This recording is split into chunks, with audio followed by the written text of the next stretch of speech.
ఇటీవల జగ్గంపేట మండలం రంగవల్లి నగర్ కాలనీలో సంభవించిన అగ్ని ప్రమాదంలో సర్వం కోల్పోయిన బాధితులకు జగ్గంపేట సర్కిల్ ఇన్స్పెక్టర్ వి లక్ష్మణరావు గ్యాస్ కనెక్షన్లు అందజేసి తన సేవాభావాన్ని చాటారు. కాకినాడ జిల్లా ఎస్పీ సతీష్ కుమార్, పెద్దాపురం డీఎస్పీ లతాకుమారి ఆదేశాల మేరకు అగ్ని ప్రమాదంలో సర్వం కోల్పోయిన బాధిత 7 కుటుంబాలను ఆదుకునేందుకు పోలీస్ తరపున సహకారం అందించినట్లు తెలిపారు. ఈ నెల 10వ తేదీన రంగవల్లి నగర్లో అగ్ని ప్రమాదంలో 7 ఇళ్లు పూర్తిగా కాలిపోయి బాధితులు కట్టుబట్టలతో నిరాశ్రవడం, ప్రమాదంలో గ్యాస్ బండ్లు పేలిపోవడంతో బాధితులు ఇబ్బందులు ఎదుర్కొంటున్నారు. బాధిత కుటుంబాలకు గ్యాస్ పొయ్యి, గ్యాస్ బండ కనెక్షన్ సొంత ఖర్చులతో అందజేసి సేవాభావాన్ని చాటుకున్నారు. సమాజంలో పోలీసులకు, ప్రజలకు సత్సంబంధాలు మెరుగుపరిచేందుకు కృషి చేస్తామన్నారు. నష్టపోయిన బాధితులను ఆదుకునేందుకు పోలీస్ శాఖ ఎప్పుడూ ముందుంటుందని సిఐ తెలిపారు.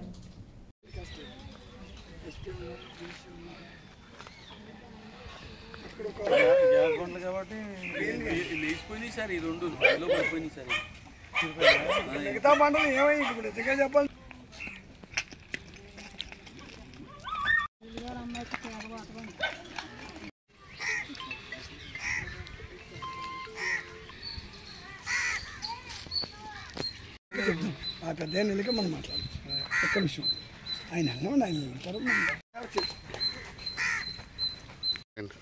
కాకినాడ కాలిపోయినటువంటి బాధితులకి మా డిపార్ట్మెంట్, పోలీస్ డిపార్ట్మెంట్ తరపు నుంచి వారికి 7 కుటుంబాల వారికి ఈ యొక్క గ్యాస్ పొయ్యి, గ్యాస్ బండ్ను పంపిణీ చేయడం జరిగింది.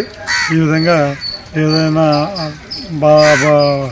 బాధితులను ఆదుకుంటాక మా పోలీస్ డిపార్ట్మెంట్ ముందుంటుందని, ఇలాగే కొంతమంది పెద్దలు మమ్మల్ని ఎంకరేజ్ చేస్తూ మా యొక్క పోలీసులు, ప్రజలు ఒకటే అని చెప్పి మైత్రి ఉండాలని చెప్పి ఉద్దేశంతో ఇలాంటి కార్యక్రమాలు ముందు ఇంకా చేయాలని, పెద్దలు చేపించాలని కోరుకుంటూ ఈ అవకాశం ఇచ్చినటువంటి మా ఎస్పీ గారికి, మా ఎస్డిపిఓ గారికి, మా ఎస్పీ సతీష్ కుమార్ గారికి, మా ఎస్డిపిఓ లతాకుమార్ మేడం గారికి ప్రత్యేక ధన్యవాదాలు తెలియజేసుకుంటాం.